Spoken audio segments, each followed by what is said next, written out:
Hi, everyone, and welcome to episode 6 of our interview series by Universidad del Futuro.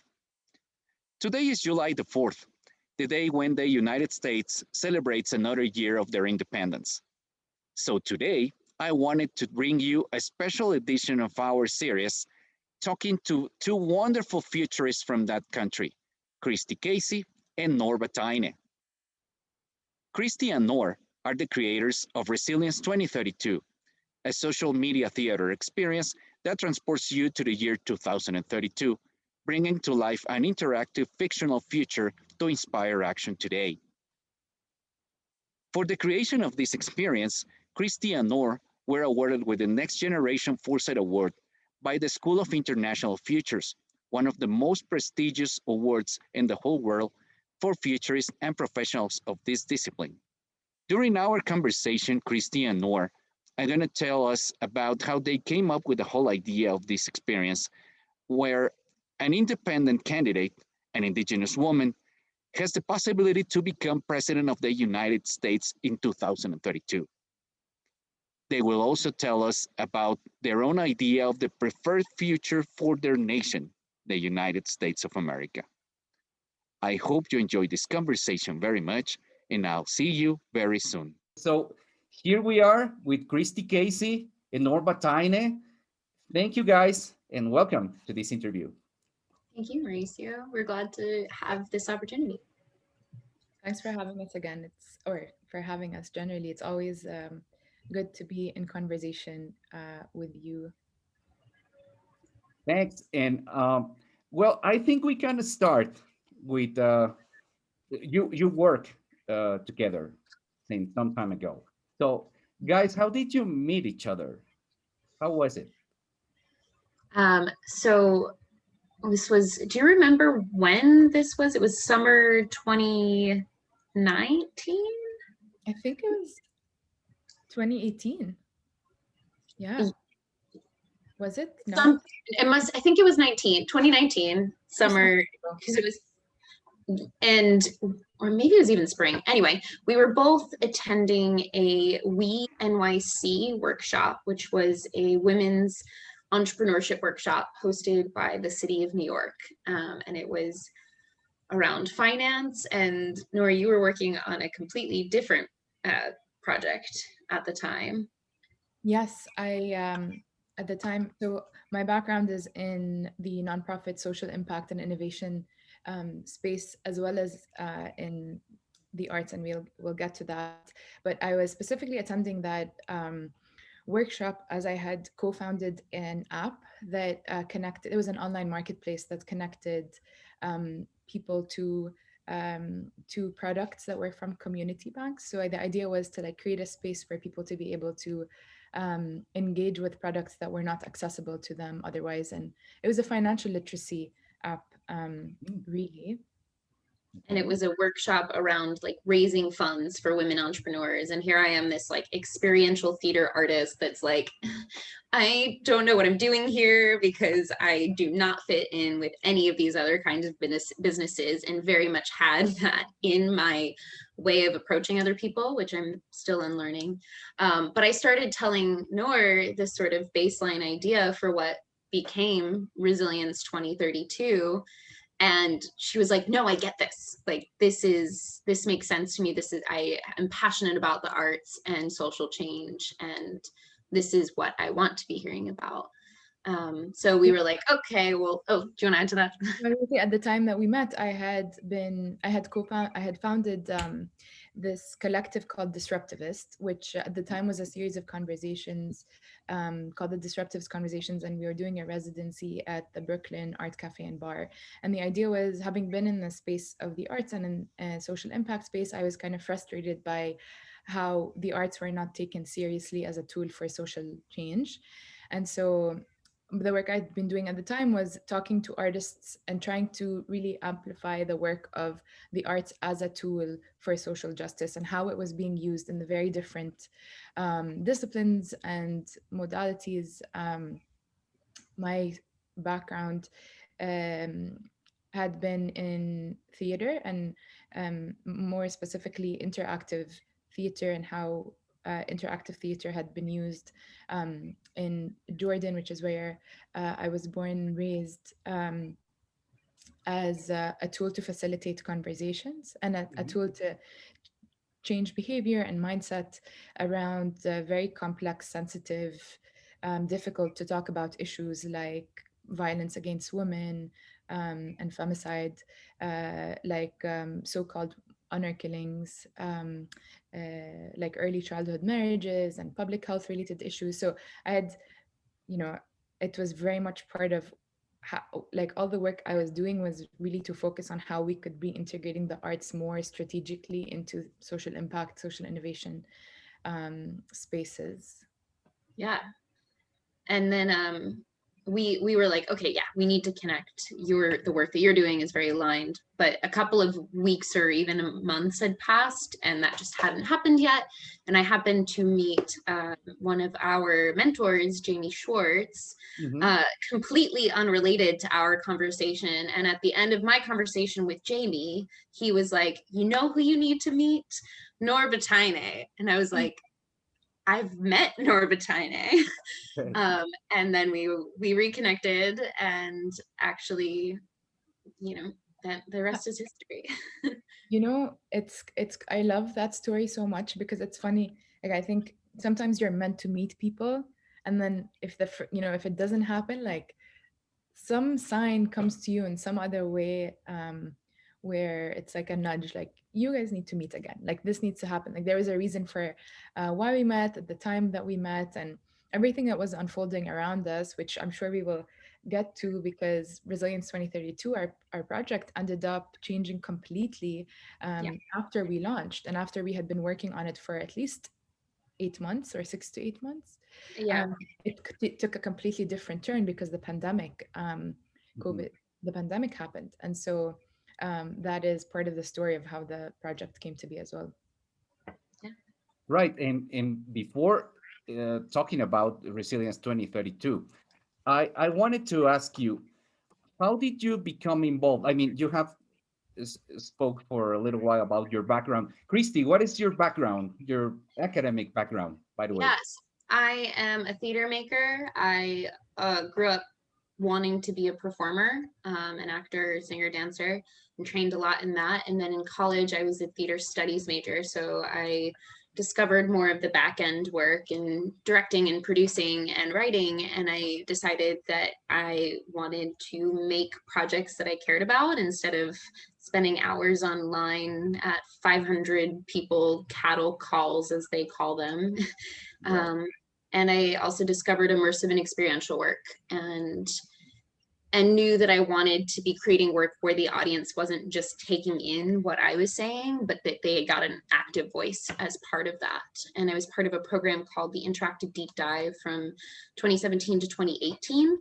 And that was a think tank that completely specialized in writing scripts where the main characters were played by participants. So my specialty is creating work, narrative work, fictional realities where the audience plays an active role and can step into the world and be a character in the world of the story.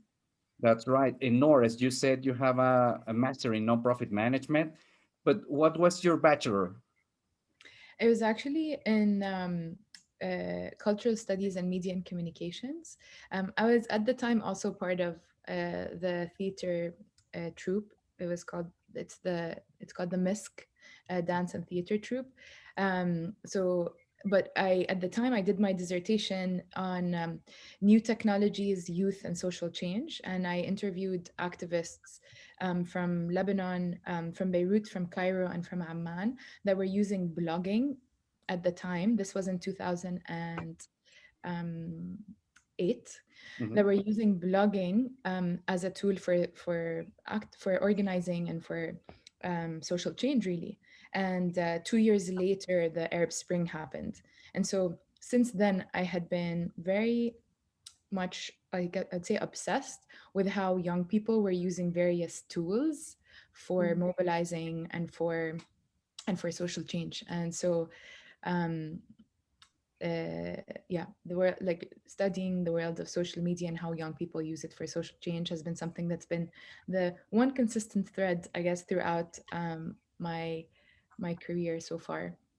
That's very interesting. And as you said, you're coming from different academic backgrounds and Yes. different work experiences, but Mhm. still, you match. I mean, you have a lot in Yeah. common, right?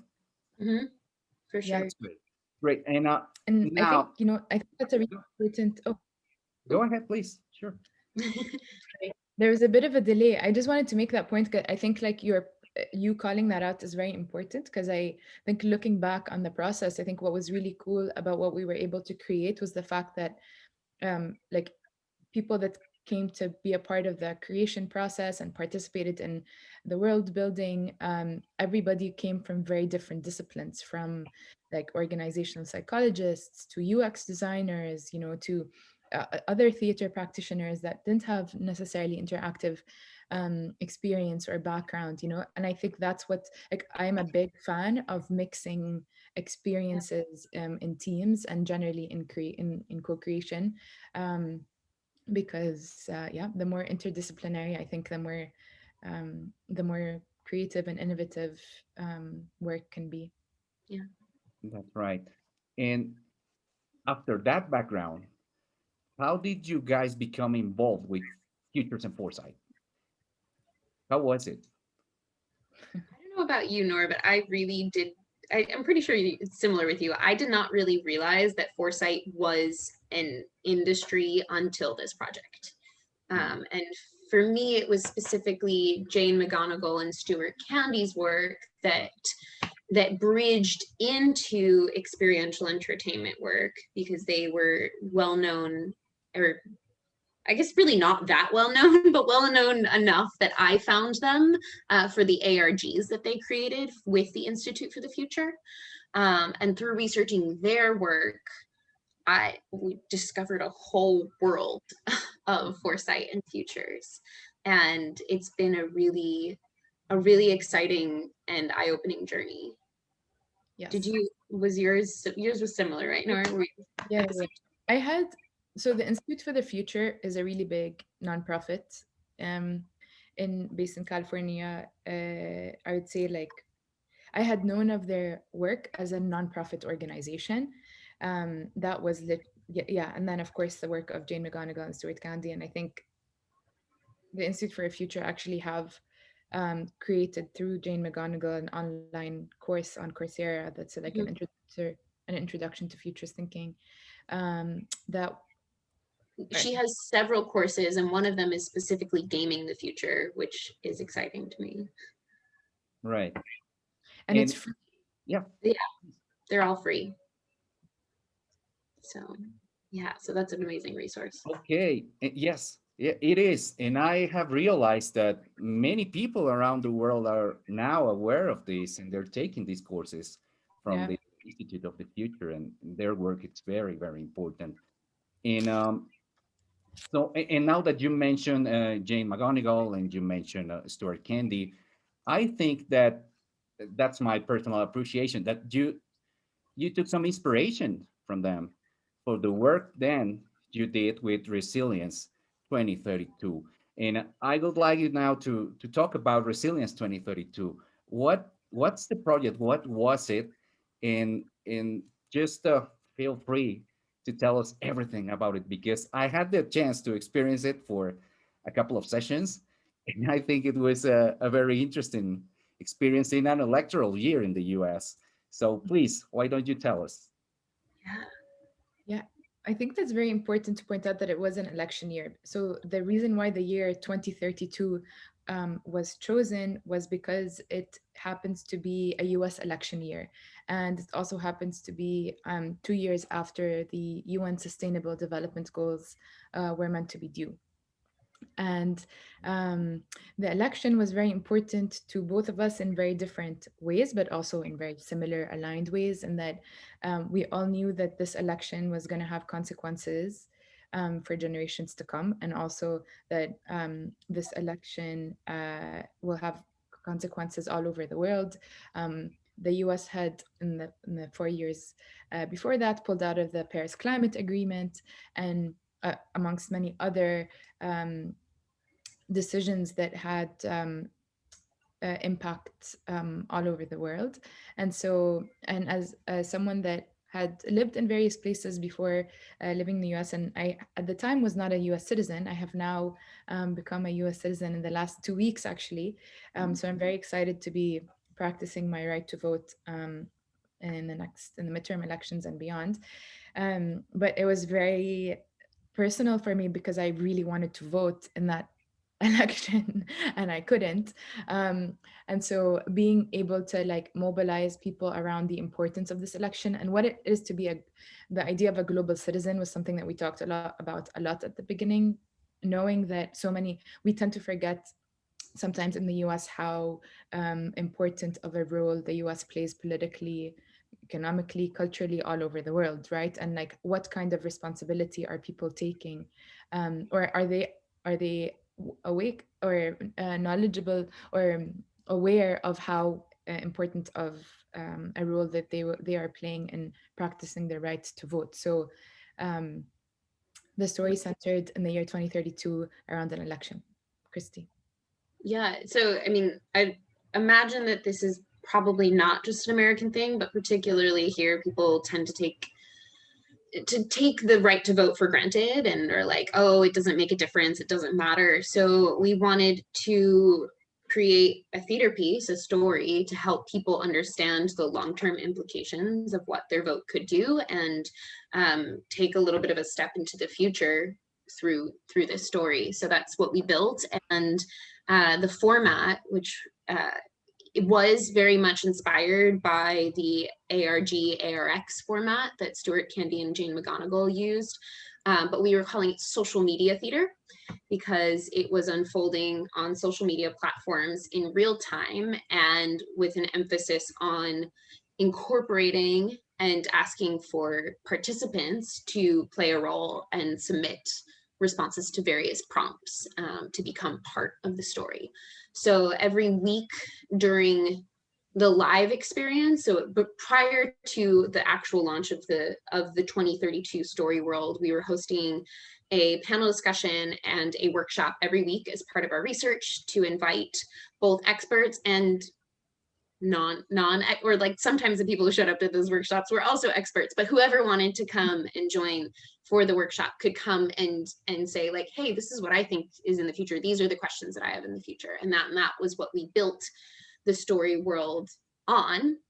And then when the story was live, we hosted a weekly talk show in the future called Disquisitive, that we had a cast of 4 actors plus Morningstar Angeline, who played Sage Moore, who was our key presidential candidate that we followed throughout the experience.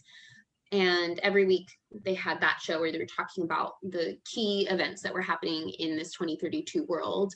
And then on Thursdays, we had a immersive workshop where it was very participatory, and we essentially were facilitating discussions about these fictional scenarios that were happening in the 2032 world and inviting people to come up with solutions and like community-led initiatives in response to these fictional scenarios. And I think it was very interesting, and seeing it from the outside as a Mexican, in an electoral year for you, the fact that you designed this character, Sage Moore, and she's of course a woman. She's an indigenous woman running for president in the United States, which I think is very disruptive. So how did you come up with it? Yeah, I think I wonder if we both have different answers to this question. I think, the process of resilience is very important to note. Christy kind of did a great way, just broke it down really well, I think. Right. So the 2032 conversations, which were the research really component for the world building component that came before the story world went live, was very key in how this character was developed. The 2032 conversations, because we didn't know we needed to talk to the experts and bring people to the table to kind of talk to us about what they think would happen over the next 12 years. What were their hopes? What were their fears? What did we need to do to get to desirable futures? And we decided to focus the three main pillars of this story world and also the 2032 conversations around three main pillars. One is climate change, systemic inequality, and our relationship to data and technology. And we knew those were the three forces that were going to be shaping our futures. And so a lot of the conversations revolved around these main pillars. And the first conversation we had was before the pandemic hit. It was in New York City, and we talked about the future of climate change.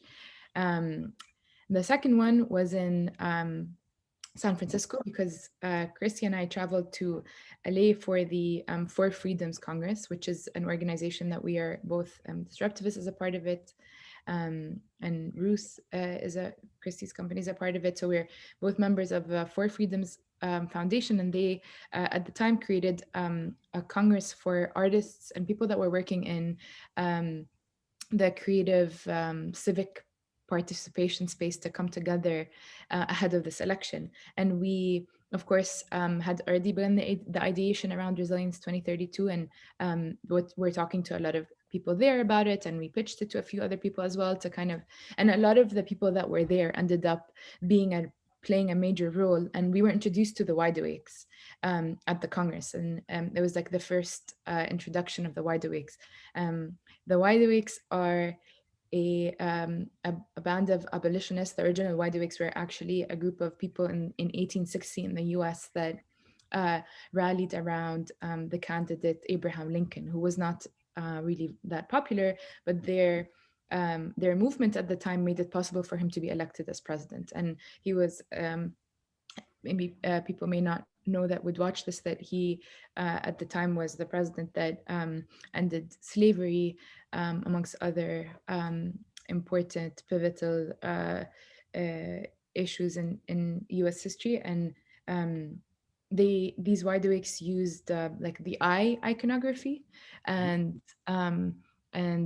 they marched, and some were artists as well. And so we kind of brought them back to life as a community of artists, and it was called the 2020 Awakening. And so when that procession happened in LA, like I remember Christy looking at you and be like, our candidate is going to, our candidate from the future, like we knew it was going to be a woman at the time, like she was going to be a wide awake. And Sage Moore is a wide awake candidate from the future that got became a candidate thanks to ranked choice voting that was implemented then, which, side note, in New York in the last month, the mayoral election for the first time used ranked choice voting.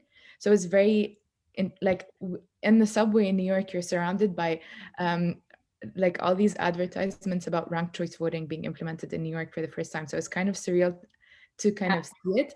But in this process, we were introduced to many, while we were with the Four Freedoms community, introduced to a lot of Indigenous activists and artists and creatives that were part of the 2032 conversation series, and helping us gather the knowledge and the information and the expertise and the creativity that was needed, that kind of that brought to us or that, you know, that's how Sage Moore as a character was created. And it's important to note that Morningstar and Angeline, as well as other Indigenous artists, played a huge role in who that character was, what even the aesthetic was going to be, you know. And I think that's important to note, that we would say it all the time, like it's not about what story we're telling, but who is telling the story.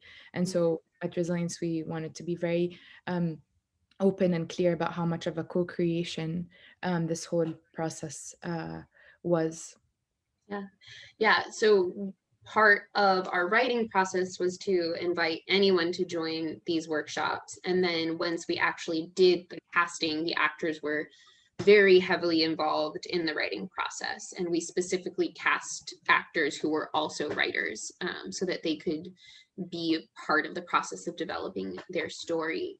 And for casting an Indigenous woman as Sage Moore specifically, we knew we wanted a woman, and we knew we wanted a woman of color, and that has a lot to do with why storytelling matters, and why futures matters really to me is around opening our minds and our hearts and our beliefs to more possibilities, and creating a narrative that says like, oh, maybe this is possible, makes it feel like it's actually more possible. So even your comment of like, oh, that's radical, and then taking a moment to go, well, why is that radical? And why it shouldn't be radical. This is the U.S. Why shouldn't Indigenous people have a strong stake in our government? They should. And that was really important to us as we were going through the casting process. The three pillars: climate, tech, and systemic inequality. Having representation of people who you wouldn't expect to be in that position was for inequality.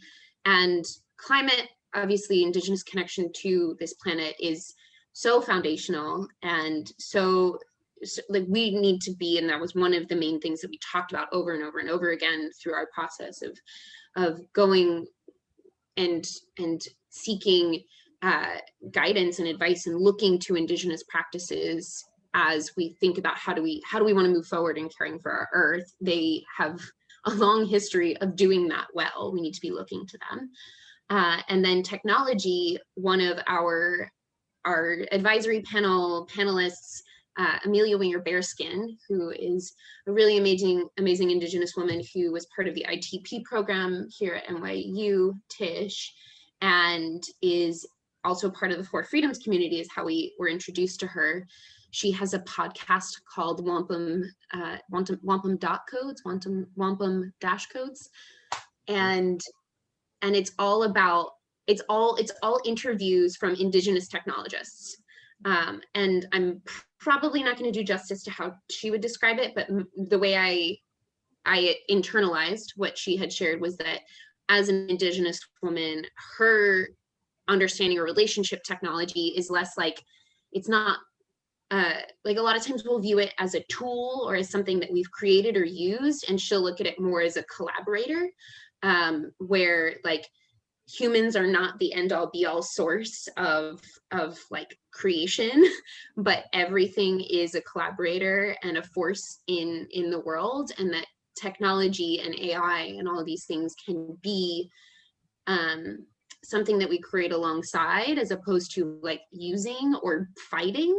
And that perspective on technology also felt really, really significant to how we were shaping the story. Great. This is very interesting because, well, you created this social media theater, and it was so disruptive that you were recognized last year with the Next Generation Foresight Awards from the School of International Futures in the North American Special Award. And congratulations, guys. But how do you feel about this recognition of your work? And what do you think are the results of your work with Resilience 2032? Is it done, the project already, or it continues? So it technically folded into the work of the Wide Awakes. So the Wide Awakes is a larger network, a community of artists and creatives that believe in radical collaboration, and a lot of the work is around organizing around social justice issues. So, you know, Sage Moore will always be a candidate in the year 2030, a Wide Awakes candidate from the year 2032, and we continue to be involved in the work of the Wide Awakes. And I think, well, first, thank you for that. That's very kind of you. It felt really great to get that recognition because of the fact that throughout the process, so many people that we would speak to would say, like, that's so ambitious. Like, you really think you're gonna make this happen? Like, I really don't understand what you're saying, because it's important to note that the term social media theater was something that we coined. It's not something that existed. And it was, as I said, like a pivot, right? We were supposed to have activations where you would experience the year 2032 in physical space, but that wasn't possible. So we had to switch to digital because we were all behind our screens, which had its benefits, of course, on many levels. We got to meet you, right, and engage with so many other people that were able to join us online. And I think that that is definitely Resilience 2032 is what it is because it was shaped by everything that was unfolding around us. We were gathering week in, week out for the 2032 conversations, and then the world building sessions that would happen at the end, where we were creating artifacts from the future and looking at signals. Like, they became kind of a space for us to share access to futures tools to people or to strategic foresight tools to people that had never really engaged with strategic foresight in any way. So as we were learning about it ourselves, the community was learning and using the tools with us as we built that story. So I think that if we listen to people that said it's too ambitious, or I don't know what you're doing, when we were getting it, I don't think we would have stopped a long time ago. So I think it's really great to get recognition, because it's like, okay, our work paid off, or the recognition is important. And I mean, it's changed my life, that's for sure. Yeah, the fellowship has been, and the School of International Futures has been an amazing community to be a part of.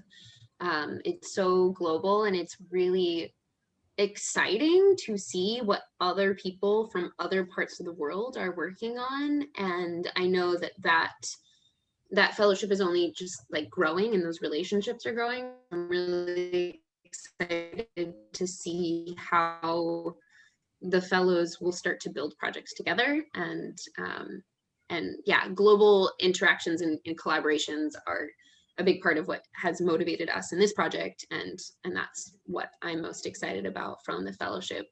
The recognition also does, especially during the pandemic, when sometimes it felt like you were in this like vast void, where it's like, is anyone actually seeing this?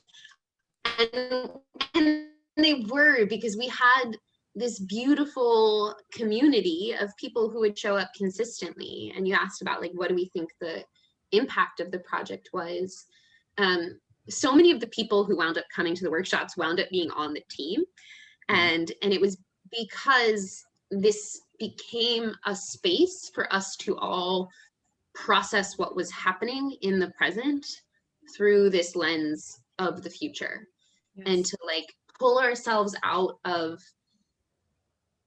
all of the overwhelm and the fear and the what was happening in 2020, and go, okay, what are we going to do with this, and what do we want to see coming out of this, and what do we want to see 12 years from now and beyond, and how can we be turning our attention and our focus from this moment to what we can be doing now to shape the future.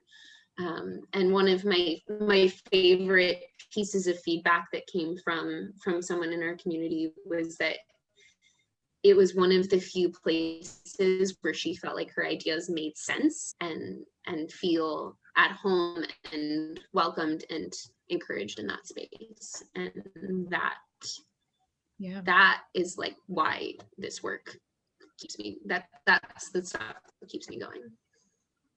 Absolutely. And I think, for sure, I think, go ahead, Nour. Yeah. No, please finish your thoughts. I was only going to say that I think that we will know more about social media theater, this concept you created, and this, I would say, this methodology you created and you just set up.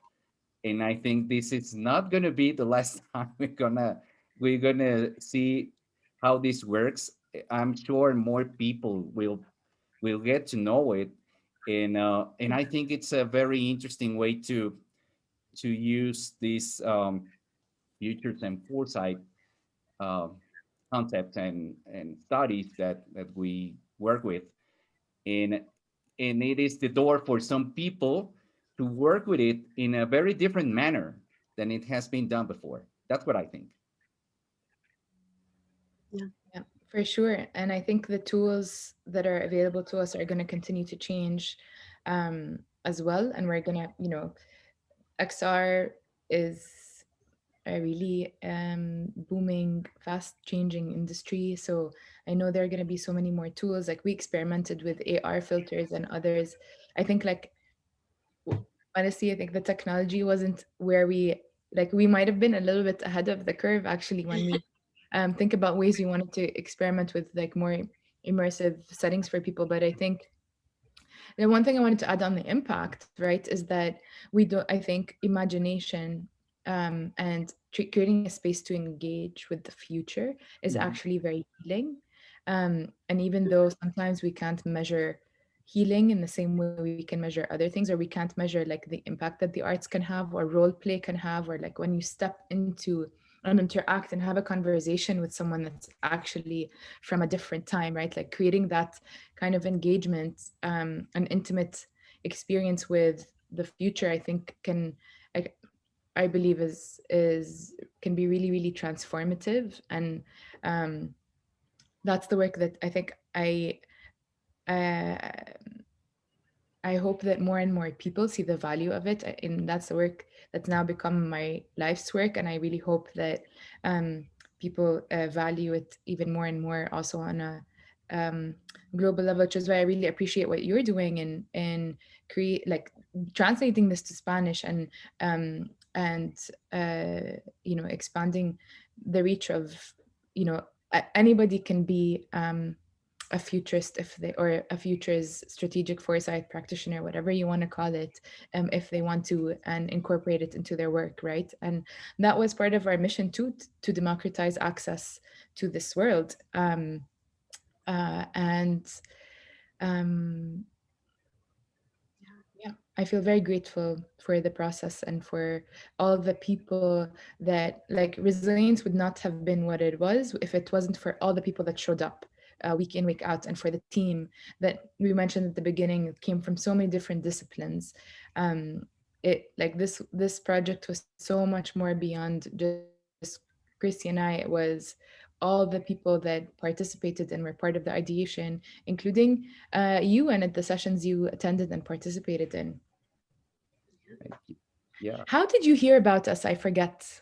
Like, how did you learn about resilience, Mauricio? I think that I well, want to. I think I kind of told you at one of our meetings, like it was like I was actually, well, surfing on the internet looking for Oh, activities and events regarding futures and foresight. I mean, since I am working on this and I love futures and foresight, I was like looking for something new, and I found you guys. I'm sure it was on Twitter that I found on Twitter. That's about a yes. meeting that you were going to set up for one of the sessions, and that was it. Yeah, I was really into it because I like politics and I like all of yeah. that, and I wanted to know more about what you were doing because it was like this is this is great. How is it about? So that's how I found you.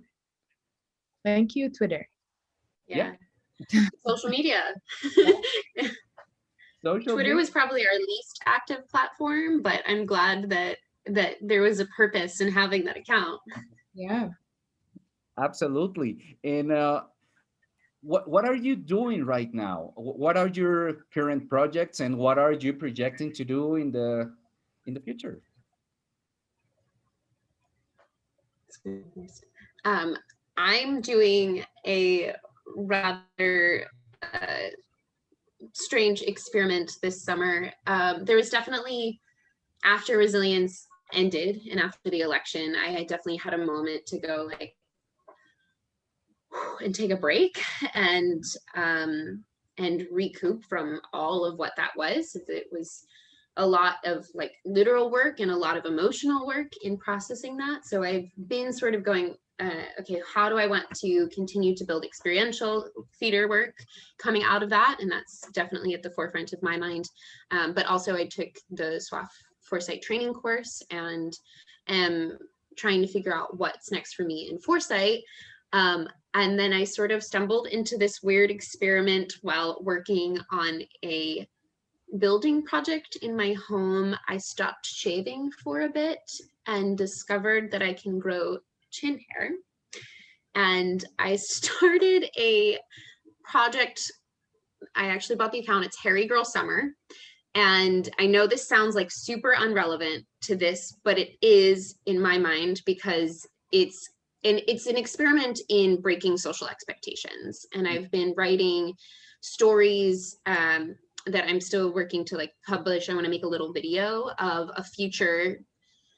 2052 is the year that I'm playing with right now, where style expression is not tied to biological sex, and that how we perceive gender has shifted in a major way over the course of the next generation, essentially. And it's been really eye-opening for me to like, I knew that there were a lot of expectations on women of like what you're supposed to do to be feminine and to be beautiful, and also just the value placed on how beauty is such an important characteristic for, namely for females. Obviously all genders have expectations put on them of what they're supposed to be, but we've lived so long in this binary, and breaking down and realizing, okay, feminine, what if you're going to use the word feminine, what is that associated with? It's associated with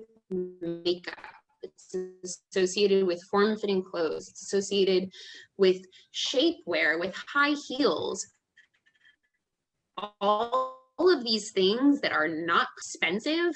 And yeah, just like breaking free from that gendered expression and imagining a future where those things can be choices and not obligations. Awesome. Nour? Yeah, I think even like in one of the 2032 conversations, we talked about queer futures and, challenging gender norms. And I think we definitely imagined a much more liberated future when it comes to like breaking down those barriers of gender norms. So I just connected it for you. Back to resilience. Yeah. So I'm actually currently at the Watermill Center, which is in East Hampton, Long Island, north of New York City. It's a space that hosts interdisciplinary artists and work, and I'm here doing a residency for the summer with the Wide Awakes, actually. And we are exploring the public monuments and the role that public monuments play in public space, and reimagining the monuments of the future. And that's something that was actually a recurring theme in a lot of, or it came up a lot in the conversations at Resign. So I'm excited to be exploring that. And I am actually, one other thing that, like the main themes that came out of resilience for me personally, because it was also a very emotional time.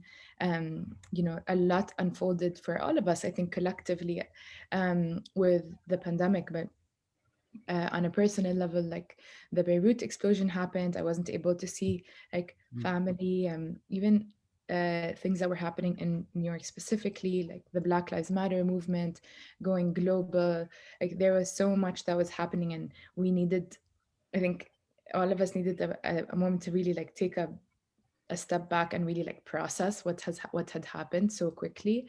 I mean, I think we worked harder than I worked. The hardest year I've ever worked was during the pandemic. Like a lot of people say, oh, the pandemic is like an off year. I was like, I worked harder during the pandemic than I've ever worked in my life, I think.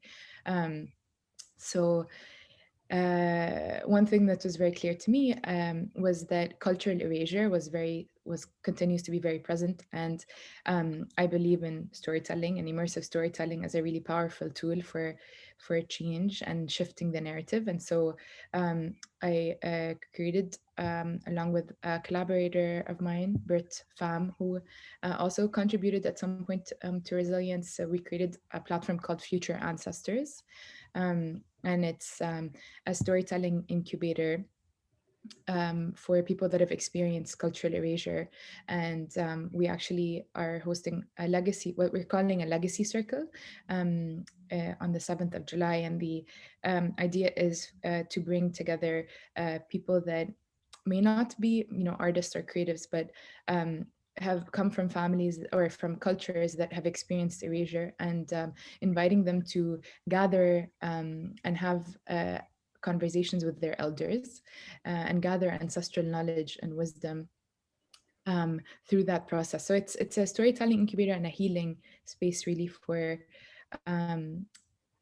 future ancestors, which is uh, something that, I mean, with resilience, we with 2032 and in some of the immersive workshops, and this is something that the wide awakes use a lot, we have our like wide awakes names. And so for a lot of the immersive experience that we did for resilience, my wide awakes name was future ancestor. And so it is connected to resilience for sure. I mean, it continues, I think. So yeah, in a nutshell, that is what I am currently working on. And I took a break from teaching, which is really exciting to me for the first time in 2 years, but I'll be teaching again in the fall. And I teach nonprofit management at the School of Professional Studies at Columbia University. And That's that's, great. Awesome. That's great. So I know we will continue to be hearing about you and your work in the next months and in the next years for sure.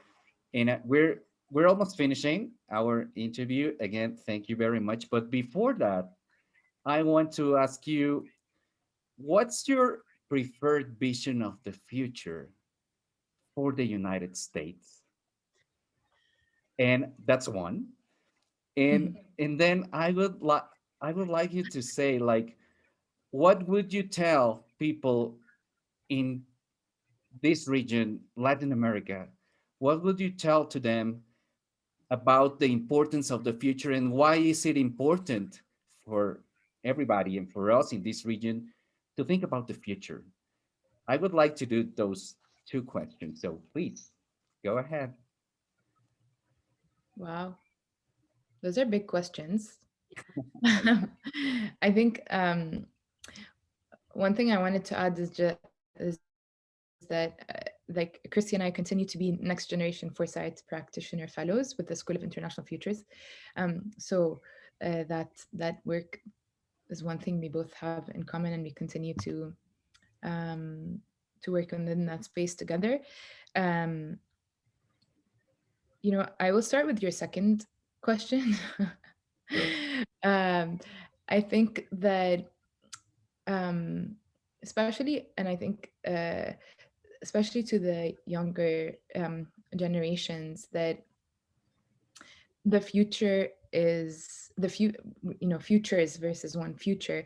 Like our collective future is ours to choose, right? Like the problems that we have inherited are problems that we are going to be dealing with, from climate change to our evolving relationship with technology and data privacy, and all these kind of like so-called like problems of the future, which are already here, right? So many even of the problems that we presented in the next 12 years are already here, and we talked a lot about that at resilience. Like the future is here, and so I think that I believe in the agency that we all have in shaping that future. So if anything, I would say, like, you and we have also access to information in ways we never did before, and there are a lot of free tools out there. So I would say to like not be afraid to like be curious and to be open to learning, and to that yeah, and that you have agency over the future. It is like these problems are problems we are inheriting, and so I think yeah, I'd say, you know, how can I support you really? Like it'll take all of us working together and across. Like I I believe that uh, that if we learned anything from resilience also is that all these issues are very intersectional and connected, and so, and of course they cross borders, and so I'd be happy to share my details and for people to reach out in any ways that we can share knowledge and information and collaborate. Yeah. Okay. Yeah. And please do so before we finish this conversation. But what would you say about the first one, or before we pass with Christy? The first question. What would you say about that? Which is basically like, what is my Your uh, preferred vision of the future, just one future of many possible, but your preferred vision of the future for the United States. for the United States? Well, my preferred vision for the futures of the United States are that, you know, they say that in 2050, the US is going to be what, you know, majority minority, which my preferred future is where all of these terminologies are completely disrupted and not used, because like minority to who, majority to who. I want to believe that that my preferred vision of the future is more women-led indigenous leadership, more leadership for and more equitable systems that are in place. Um, I hope that more inclusivity, I would say, is maybe the term to use to simplify the answer to the question. Language is something that I'm also working on with future ancestors, and I think the language that we currently use today, is not fit for the future that we need. So, yeah, I think we won't be saying America, that's for sure. We'll be saying United States. I know that a lot of people in Latin America really don't enjoy when people refer to the US as America, because um, it's not accurate. And so, yeah, I think in short, it is like more women-led indigenous leadership across the board. Thank you, Nour. Christy. Uh, so I'll also answer the second question first, and I think I can actually weave the two together. So I would encourage all people to practice futures for a few different reasons. I think one is that the future is coming and the future is here, no matter what we do. And if you want to be an active part in shaping the future, you have to practice this work. And I don't necessarily mean that in like a formal futures way, but this gives structure to that. And this gives intention behind examining what's happening now and using that information to have longer term vision and to look beyond our present and current circumstances. Our brains, and I geek out over social psychology, and our brains are very good at assessing what's happening here and now and prioritizing what's happening here and now. And when we do that, we're probably neglecting our longer term things. That's why climate change is a big issue. That's why we keep swiping on our phones, even though we know we're being manipulated by it and falling into deeper and deeper social silos. It's why we don't want to vote and spend an hour online. And it's why bills in the House don't get passed, because they're more concerned about, donors' money in their pockets or keeping their constituents happy in the present than they are about making the long-term change we need for the future. The other thing that I want to say about why futures and why futures practices matters is I love that this work is not about predicting like, oh, this is what's going to happen in the future. It's about exploring and assessing several possibilities, because we're not claiming to know what the future holds. We're just going, okay, if this, this, and this, well, maybe this could happen, or maybe this could happen, or maybe this can happen.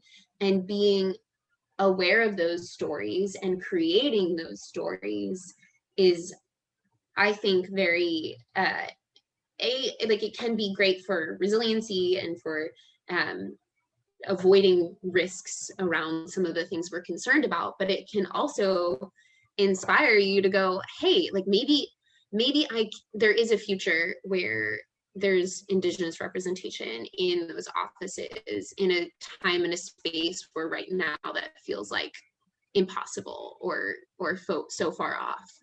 Just imagining that and putting it down on paper and like saying it out loud makes it feel more possible. So that gets me really excited about futures and combining futures with storytelling, which is of course my work in my heart. For the US, I feel like I wanted to come out of resilience going, okay, we've talked to experts and like XYZ is what we should do next and where things are coming out. It's not that simple. I wish it was. But one thing that I also think that futures and long-term mindsets are vital to any governance. But I would really love to see my country start to embody that. I see most of the decisions that I see being made are motivated by the present moment, and they're reactive instead of proactive. So I would like to see a government of the future that, yeah, has more diverse representation, because until we have voices represented, we cannot possibly address the needs of what the makeup of our country looks like. And if there's only a small demographic of voices being represented, then it's not representative, period. So that's baseline expectation. But I want a government that is rethinking our economic model, where we're not prioritizing like the GDP. Oh, we had a really a fun little turn of phrase that we used during resilience, is that oh gosh, am I going to remember? I forget what the acronym we had was, but it was like essentially that the global impact, the climate impact, becomes more important than the GDP or like the bottom line. So prioritizing not just how economically by capitalist monetary standards our country or our world is doing, but how are we sustaining our environment? How are we sustaining our people? And coming up with a new way to measure what value is being produced for our country, and a way that's not depleting, but actually having a sustainable long-term growth. Or maybe growth isn't what's necessary. Like, we don't actually need to grow all the time. Like, we have an obsession with growth, especially in the US. And I think that's a problem. Okay, and I think one can feel very related and very identified with what you both said about your preferred vision of the future for your country, even though we live in some other countries. So I think that's really important, because really, I mean, of course, a lot of people in some other countries of the planet can feel that these are really good visions of the future and something we have to work for. And thank you for stressing out these points, because now as I do this interview, and I have done some other interviews with people living and working in some other countries, I realize that our preferred visions of the future are very alike, really. And that's great, because that's a result of working also with futures and foresight. Sorry, Christy, you were going to say something. And even potentially more radical vision for the future is that, I mean, granted, I think there definitely needs to be some local representation, because global representation, I don't know how that would practically work, but I would love to see more. I would really, really hope in the future that there's more global cooperation and global mindedness in how these decisions are made. And that was a huge part of what we were talking about with resilience, especially the US, because that's where we can speak to, but anywhere, we need to be making decisions not just for our own country, but for the world, because our products, our consumption habits, they affect the world, and we can't pretend that we're in a bubble by arbitrary borders. Yeah, I want to kind of loop this back with one final thing that I think was really important with why the year 2032 was also chosen.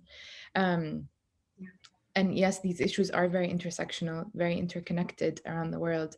And the next 10 years are going to shape specifically how habitable our planet will be for generations to come, right? Like that's for me what really, why futures work and foresight is so important, because the people that are going to be alive on this planet over the next 10 years will be held accountable in the future for what actions they took and they didn't. I think we know that from science, that the next 10 years are extremely important for our for the sustainability of our planet. And so you know, how are we as a global community really waking up to that realization, and working together as futures practitioners. Are I know futurists now has like, people have different feelings about the term futurist, but as people that care about the future and care about the future generations, right? Like, and it's, I think, about also taking responsibility for what we have inherited as well. There we are inheriting a lot of the systems and a lot of the mistakes that have been made, like generation after generation after generation. And I think it's up to us to really like weave those lessons from the past and the present and the future, to have the desire, like the futures that we need, and the visions that we're mentioning. I think it will require a generation that is really present to making sure that we don't repeat the same mistakes that we have been repeating over and over again, right? And to do that, I think it's going to require people that are futurist thinkers, Yeah. and connecting dots between all three. Yeah. That's how I define what a future ancestor is. If anyone wants to look up the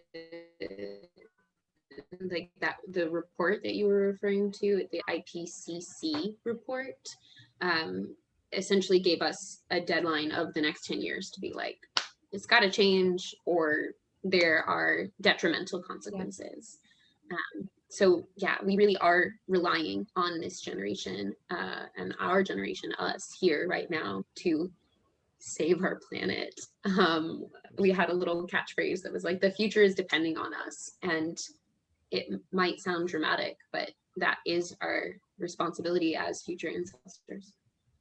Definitely. The future is depending on us, and we have to be good ancestors. I think it's a very good line from you to finish this interview. Where can we find you guys in social media? Yeah, I can put them in the chat. Go ahead, Christy. Well, you can still find all of Resilience's archival on @Resilience2032 on Facebook, Twitter, and Instagram was our main platform. So @Resilience2032 and then resilience2032.com. My personal accounts are It's Christy Casey on Instagram, Twitter, and Facebook, and LinkedIn as well. So you can find me there. And I'm also itschristykasey.com.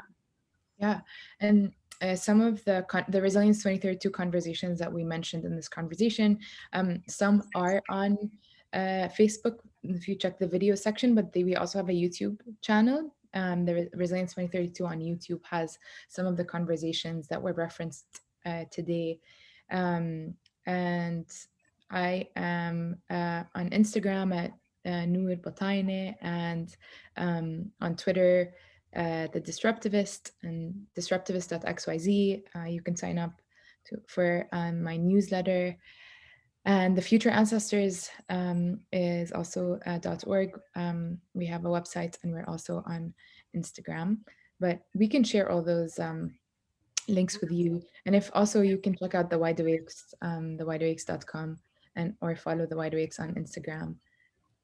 Thank you. Yeah, please do so. And all this information is going to be around here, so people can read it and can be in contact with you. Also in social media and all the sites that we are going to upload this interview.